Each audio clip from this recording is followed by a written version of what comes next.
Wafethu ukuhamba ugesi la kwafika umlungu yabo. Phethe umlungu la nje usomakhelwane. Qinisa umuzi. Hayi bengangithathi kanjalo. Uthi becathi ugesi obuhambile siyafana, asifanani. Nangiphethe umlungu qinisa umuzi. Yabo. Umlungu lo akazwani nogesi uthe yena uthanda load shedding so ubalekile lapha ahlala khona. Weza la nami nje ngibe privileged ukuthi umlungu kanti akazwani nogesi usebenza ngawo kakhulu manje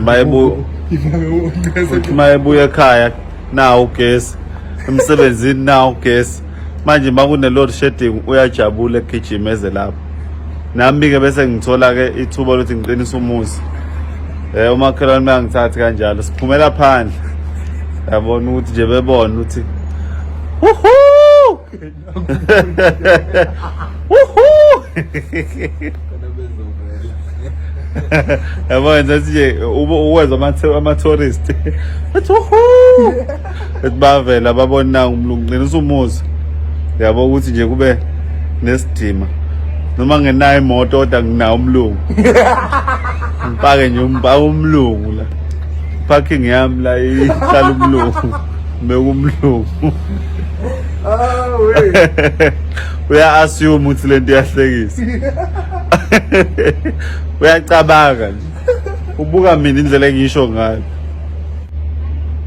yabo umakhelwane wami nangu umakhelwane akambona umlungu usazothuka uzombona yabuya uyeza uzothuka ngicela umbukele i-reaction yakhe umbuke abakangibona and bazocatha kusikhona lala noma becala ukuthi mina kusimina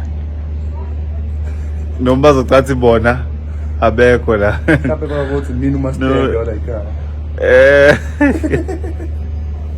hayi boss ukhuluma isiZulu esigaka manje wenze njani no yazi akunakile yazi usithathe bese ngingaboni njani yini inkolongwane yazi inkolongwane yani manje flying ant hayi ke inkolongwane le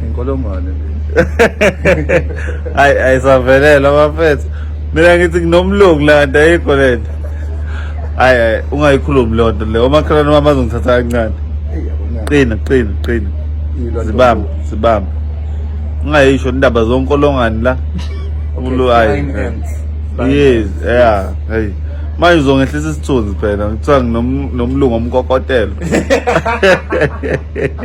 awuqina bayenza umuntu makhelwane abhenga la woohoo akabheki phethe